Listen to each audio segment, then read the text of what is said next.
반갑습니다. 최불암입니다. 세월이 참 빠르지요. 눈 깜짝할 사이에 산천이 수십 번 옷을 갈아입는 것을 보며 저도 이만큼 나이를 먹었습니다. 오늘 제가 여러분 앞에 선 이유는 우리가 평생을 살아오며 가장 무심하게 지나쳤던, 하지만 우리의 생명력과 재물운을 결정짓는 아주 작은 공간에 대해 이야기를 나누고 싶어서입니다. 바로 우리가 매일 밤 머리를 누이는 침대 머리맡 이야기입니다. 여러분, 나이 50이 넘고 60이 되면은 잠자리가 단순히 잠만 자는 곳이 아닙니다.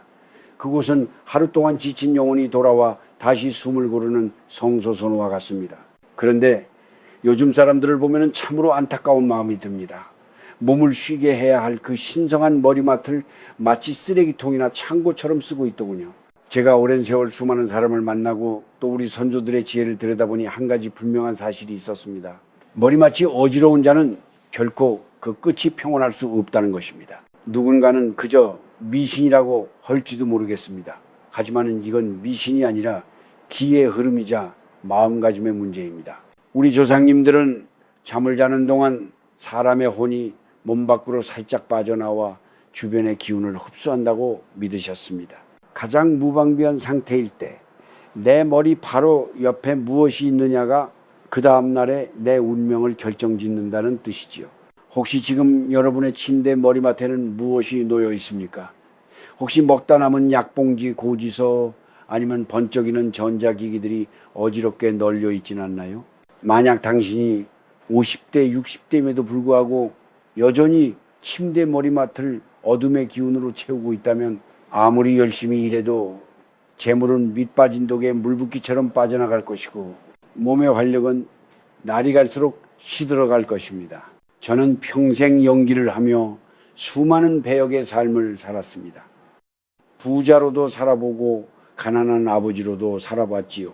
그런데 신기하게도 무대 위 세트장에서조차 머리맡이 지저분한 배역을 맡으면 마음이 왠지 모르게 불안하고 초조해지더군요. 하물며 우리의 실제 삶은 어떻겠습니까? 이것은 단순히 정리를 잘하라는 도덕책 같은 이야기가 아닙니다. 이것은 생존의 문제입니다. 노년의 빈곤은 주머니가 비어오는 것이 아니라 내 주변의 기운을 스스로 갉아먹는 나쁜 습관에서 시작됩니다. 특히 이것만은 절대로 머리맡에 두어서는 안 됩니다. 그것은 건강의 상극이자 들어오려던 복도 발길을 돌리게 만드는 악연의 씨앗이기 때문입니다. 젊은 사람들은 모를 겁니다. 그저 편하면 그만이라고 생각하겠지요. 하지만 뼈마디가 아려오고 가슴 한구석이 허전해지는 나이가 되면 알게 됩니다. 내 잠자리가 얼마나 정갈해야 내 노년이 비참해지지 않는지를 말입니다. 오늘 밤 여러분이 잠들기 전 머리맡을 한번 찬찬히 살펴보시길 바랍니다. 과연 그곳이 당신의 남은 인생을 축복해 줄 공간인지 아니면 당신의 기운을 빨아들이는 예인지 말입니다. 이제부터 제가 들려줄 이야기는 여러분의 남은 30년, 40년을 바꿀 아주 소중한 지혜가 될 것입니다. 귀를 기울여 보시지요. 자, 이제 본격적으로 우리가 무심코 머리맡에 두는 그 불길한 물건들이 무엇인지 하나씩 짚어볼까 합니다. 제가 오랜 세월 어른들께 듣고 또 수많은 풍파를 겪으며 깨달은 것은 물건에도 제각각의 말이 있고 기운이 있다는 사실입니다. 가장 먼저 여러분의 잠자리에서 치워야 할 것은 바로 죽어있는 기운을 가진 물건들입니다. 여러분, 혹시 머리맡에 약봉지나 병원에서 받아온 약통을 수북이 쌓아두고 계시지 않습니까? 아프니까 당연히 옆에 둬야지라고 생각하시겠지만 그것은 큰 오산입니다. 약은 병을 고치는 도구이기도 하지만 본질적으로 질병과 통증의 기운을 담고 있습니다. 잠을 자는 동안 우리 몸은 스스로를 치유하려 애쓰는데 머리 바로 옆에 나는 아픈 사람이다 라는 표식을 두고 있으면 몸의 세포들이 그 기운에 짓눌려 회복의 동력을 잃게 됩니다. 약은 보이지 않는 서랍안이나 식탁 위로 옮기십시오. 머리맡은 오로지 생명력으로만 채워져야 합니다. 또 하나, 정말 많은 분이 실수하는 것이 바로 고장난 물건이나 멈춘 시계를 방치하는 것입니다. 우리 선조들은 멈춘 시계를 아주 불길하게 여겼습니다. 시계가 멈췄다는 것은 시간이 죽었다는 뜻이고 이는 곧 기운의 흐름이 막혔음을 의미합니다. 특히 머리맡에서 기운이 멈춰버리면 그 집에 흐르는 재물운의 물길이 막히게 됩니다. 돈이 들어와도 곧장 어딘가로 새어나가고 자식들의 일조차 꼬이기 시작합니다. 만약 머리맡에 소리가 나지 않거나 고장난 물건이 있다면 지금 당장 버리거나 수리하십시오. 운이라는 글자는 움직일 운자를 씁니다. 움직이지 않는 것은 운이 아닙니다. 그리고 전자기기를 빼놓을 수 없겠지요. 요즘은 머리맡에 스마트폰 충전기를 꽂아두고 잠들기 직전까지 화면을 보시는 분들이 태반입니다. 하지만 그 번쩍이는 빛과 전자파는 우리 뇌의 송과체를 교란합니다. 동양 철학의 관점에서 보면은 전자기기는 강한 화호의 기운을 가집니다. 머리는 차갑게, 발은 따뜻하게 해야 건강하다는 두한종 열딱 한두의 원칙을 정면으로 거스르는 일이지요. 머리맡에 뜨거운 불에 기운을 두고 자니 밤새 꿈자리가 사납고 아침에 일어나도 개운하지가 않은 것입니다. 마지막으로 제가 꼭 당부하고 싶은 것은 거울입니다. 침대에 누웠을 때 내 모습이 비치는 거울이 머리맡이나 정면에 있다면 그것은 밤사이 나의 생기를 반사하여 흩뜨리는 격입니다. 거울은 기운을 증폭시키기도 하지만 왜곡시키기도 합니다. 잠자는 동안 무방비해진 영혼이 거울 속의 허상과 마주하면 정신이 피폐해지고 안색이 어두워집니다. 여러분, 재물복은 맑은 정신과 깨끗한 기운에서 싹을 틔웁니다. 건강을 잃고 정신이 혼미한 사람에게 돈이 찾아오겠습니까? 설령 찾아온들 그것을 지킬 힘이 있겠습니까? 머리맡을 비우는 것은 단순히 공간을 만드는 것이 아니라 내 인생에 새로운 복이 들어올 자리를 만드는 일입니다. 에이, 설마 그런 것 때문에 라고 생각하지 마십시오. 그 사소한 설마가 쌓여 당신의 노년을 고단하게 만드는 법입니다. 이제 여러분의 머리맡을 다시 한번 보십시오. 죽은 기운, 멈춘 기운, 날카로운 기운이 당신을 노려보고 있지는 않나요? 그것들을 치우는 것만으로도 당신의 내일은 오늘보다 훨씬 가벼워질 것입니다. 허허, 잠시 숨을 고르고 우리 마음속 깊은 곳을 한번 들여다봅시다. 침대 머리맡을 정리한다는 것은 단순히 물건을 치우는 행위가 아니라 내 마음의 응어리를 씻어내는 과정과도 같습니다. 여러분, 나이 50이 넘고 60이 되어 홀로 침대에 누우면 어떤 생각이 드십니까? 어떤 날은 천장이 나를 짓누르는 것 같고 어떤 날은 사방이 꽉 막힌 벽처럼 느껴져 숨이 턱 막힐 때가 있지요. 자식들 다 키워놓고 남들 보기엔 번듯하게 살아온 것 같아도 정작 불 꺼진 방에 누우면 말할 수 없는 고독감이 밀려오곤 합니다. 특히 요즘처럼 각박한 세상에서 내가 지금까지 무엇을 위해 이렇게 달려왔나 하는 허무함이 들 때면 머리맡에 둔 작은 물건 하나조차 짐처럼 느껴지기 마련입니다. 제가 아는 한 지인은 평생을 성실하게 사셨는데 노년에 접어들며 자식들과의 불화로 큰 마음고생을 하셨습니다. 그분의 머리맡에는 항상 자식들의 어릴 적 사진과 헤어진 배우자와의 빛바랜 유품들이 놓여 있었지요. 물론 추억은 소중한 것입니다. 하지만 그분에게 그 물건들은 추억이 아니라 미련이고 집착이었습니다. 밤마다 그 물건들을 보며 과거의 상처를 되새김질하니 잠자리가 편안할 리 있겠습니까? 몸은 침대 위에 있지만 마음은 10년, 20년 전에 아픈 기억 속을 헤매고 있었던 것이지요. 여러분 기억하십시오. 침대 머리맡에 슬픔의 흔적을 두지 마십시오. 누군가를 원망하는 마음이 담긴 편지, 실패했던 사업의 서류, 혹은 이미 떠나간 사람에 대한 과도한 그리움이 묻은 물건들은 잠든 사이 우리의 영혼을 갉아먹습니다. 우리가 나이 들어 가장 경계해야 할 것은 육체의 노화보다 마음의 부패입니다. 고여있는 물은 썩기 마련이고 과거에 매몰된 마음은 현재를 살아갈 힘을 앗아갑니다. 중년 이후의 삶은 체험보다 비움에서 그 품격이 결정됩니다. 우리가 왜 자꾸 잠을 설치고 왜 자꾸 불안해하며 왜 자꾸 누군가에게 서운한 마음이 드는 줄 아십니까? 그것은 우리가 너무 많은 것을 머리맡에 짊어지고 자기 때문입니다. 내가 당한 수모, 나를 무시했던 사람들의 눈빛, 그리고 이루지 못한 욕망들을 베개 밑에 쑤셔놓고 자니 목이 뻣뻣해지고 가슴이 답답한 것입니다.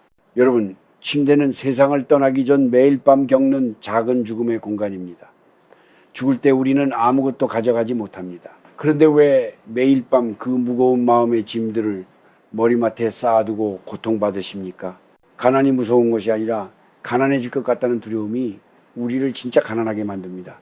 고독이 무서운 것이 아니라 사랑받지 못한다는 피해의식이 우리를 진짜 외롭게 만듭니다. 이제 그만 방어 기제를 내려놓으십시오. 머리맡에 둔 날카로운 가위나 칼 혹은 나를 지켜줄 것 같아 둔 미신적인 물건들이 당신을 지켜주지 않습니다. 당신을 지켜주는 것은 오직 정갈하게 비워진 공간과 그 공간을 채우는 평온한 숨소리뿐입니다. 오늘 밤은 머리맡에 있는 해묵은 감정들을 깨끗이 닦아내십시오. 애썼다, 고생했다, 이제는 좀 쉬어도 된다라고 스스로에게 말해주며 그 빈자리에 평화로운 고요를 들여놓으시길 바랍니다. 마음이 가벼워져야 비로소 내일의 태양이 보프의 기운을 담아 당신을 비출 것입니다. 허허, 이제 마음을 조금 가라앉히고 구체적으로 어떻게 우리의 잠자리와 삶을 매만져야 할지 이야기를 해볼까 합니다. 인생의 중반을 넘어 50, 60의 문턱에 서면 어떻게 더 가질까가 아니라 어떻게 잘 버릴까를 고민해야 합니다. 그것이 바로 노년을 비참하지 않게 만드는 가장 영리한 전략이지요. 먼저 침대 머리맡에서 당장 치워야 할 물리적인 쓰레기들을 다시 점검해 봅시다.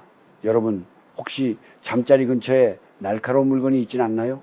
손톱깎이, 가위 혹은 장식용으로 둔 날카로운 조각상 같은 것 말입니다. 풍수지리에서는 날카로운 끝을 살기사치라고 부릅니다.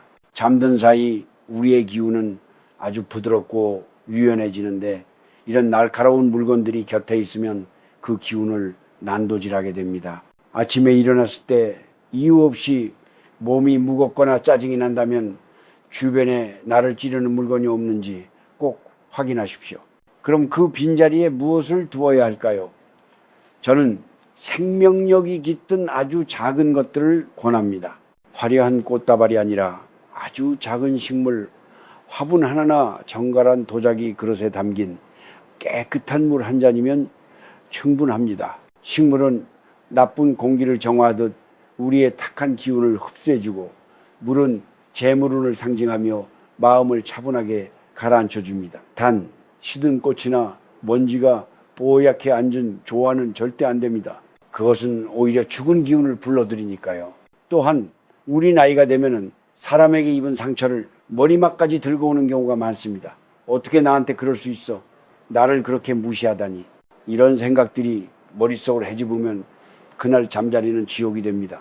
여러분, 누가 나를 모욕하거나 무시할 때 그것을 머리맡에 두고 밤새 곱씹는 것은 그 사람의 독서를 내 심장에 스스로 주사하는 것과 같습니다.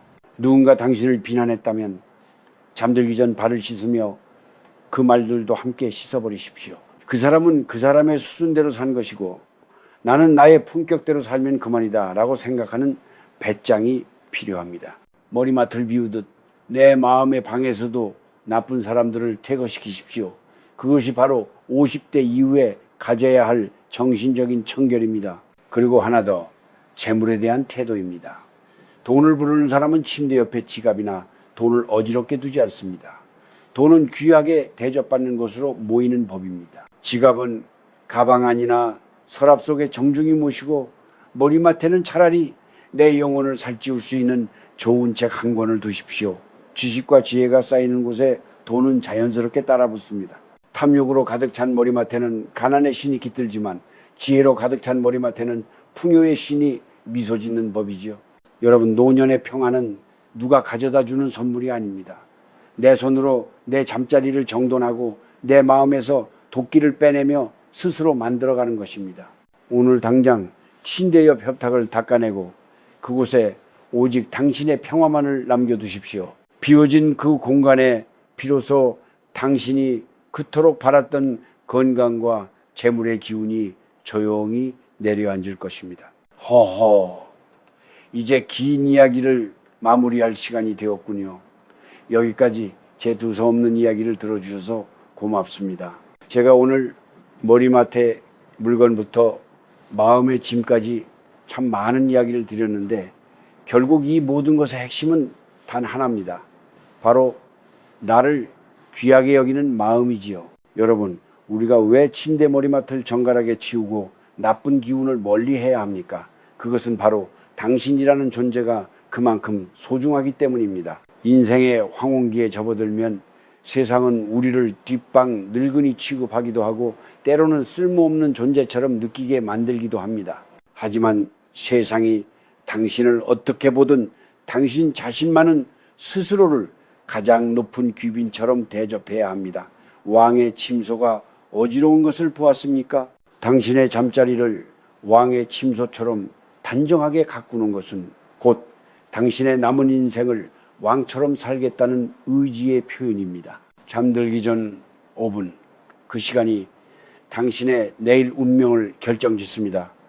불을 끄고 누웠을 때 방 안의 고요함을 온몸으로 느껴보십시오. 머리맡에 더 이상 나를 괴롭히는 전자기기의 불빛도 없고 나를 찌르는 날카로운 물건도 없으며 나를 아프게 했던 약봉지도 보이지 않을 때 비로소 당신은 완전한 자유를 얻게 됩니다. 그 빈 공간을 채우는 것은 당신의 고른 숨소리와 평생을 열심히 살아온 당신 자신에 대한 대견함이어야 합니다. 오늘 하루도 참 잘 살았다, 수고했다, 고맙다. 이 짧은 인사를 스스로에게 건네보십시오. 이것이 바로 그 어떤 부족보다 강한 효험을 가진 복을 부르는 주문입니다. 내 마음이 평온하면 건강은 덤으로 따라오고 내 정신이 맑으면 재물은 안개처럼 조용히 당신 곁으로 모여들 것입니다. 돈이라는 것은 쫓아갈수록 멀어지지만 그릇을 깨끗이 닦고 기다리는 사람에게는 스스로 담기는 법이니까요. 사랑하는 여러분, 노년은 저무는 해가 아니라 내일을 준비하는 아름다운 노을입니다. 오늘 밤 당신이 비워낸 그 머리맡의 공간은 내일 아침 당신에게 찾아올 새로운 기회와 건강 그리고 예기치 못한 행운들이 머물 자리가 될 것입니다. 이제 무거운 짐은 다 내려놓으시고 그저 편안하게 눈을 감으십시오.